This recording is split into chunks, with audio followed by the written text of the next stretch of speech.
आपलं तेल छान तापलेलं आहे, तर आपण त्याच्यामध्ये 1 चमचा मोहरी टाकून घ्यायची। मोहरी छान तळतळली की हिरव्या मिरच्या कट करून घेतलेल्या त्या ह्याच्यात टाकून घ्यायचं।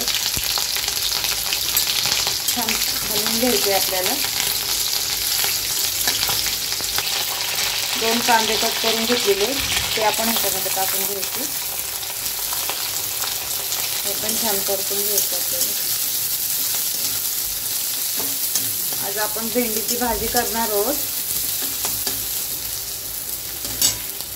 आणि टमाटा घेतलाय मी, 1 मोठा टमाटा कापून घेतलेला आहे, तो पण ह्याच्यात टाकून घ्यायचा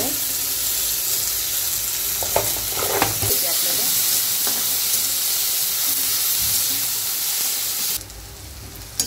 कांदा टमाटा आपला छान परतलाय बघा, मऊ झालाय चांगला। तर ह्याच्यामध्ये आपण थोडी हळद टाकून घ्यायची, थोडं धना पावडर टाकून घ्यायची, थोडंसं लाल तिखट टाकायचं। आपण हिरव्या मिरच्या आपण टाकलेल्या आहेत त्याच्यामध्ये थोडं टाकायचे आणि सर्व छान परतून घ्यायचे। तर आपण भेंडी कट करून घेतली होती ती ह्याच्यामध्ये आपण टाकून घ्यायची, ती पण छान परतून घ्यायची आपल्याला।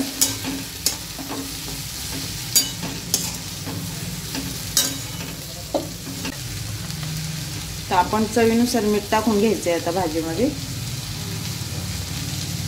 छान परतून घ्यायचे आपल्याला, मिक्स करून घ्यायचे चांगलं।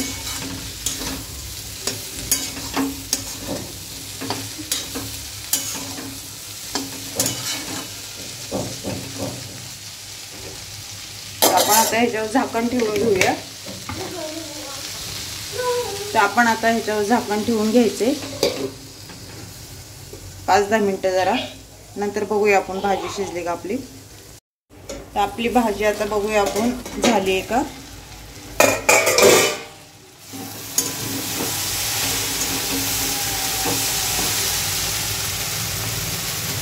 झाली आपली भाजी,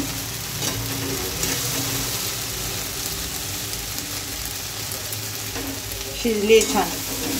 तर आपण आता ही भाजी काढून घ्यायची आपल्याला, झालेली आहे आता आपली भाजी। तर आपण आता याच्यामध्ये काढून घ्यायची।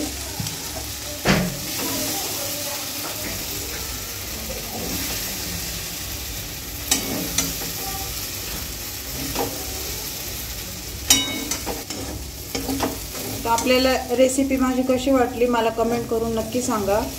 चॅनलला कोणी नवीन असेल तर लाईक सबस्क्राईब करायला विसरू नका।